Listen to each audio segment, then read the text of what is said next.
నేను పోటీ చేసిన మా నాయకుడు చూసే ఓట్లేయాలి.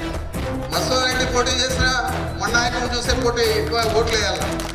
వార్డు మెంబర్ దగ్గర నుంచి, సర్పంచ్ దగ్గర నుంచి, ఎంపీటీసీ దగ్గర నుంచి, జడ్పీటీసీ దగ్గర నుంచి, శాసనసభ్యుడి దగ్గర నుంచి, పార్లమెంట్ సభ్యుడి దాకా ఈ రాష్ట్రంలో ఎవరు పోటీ చేసినా ఒక జగన్మోహన్ రెడ్డి గారి పేరు, జగన్మోహన్ రెడ్డి గారు చేపట్టిన కార్యక్రమాలు, వారి బొమ్మను చూసి ఓట్లేయాలా.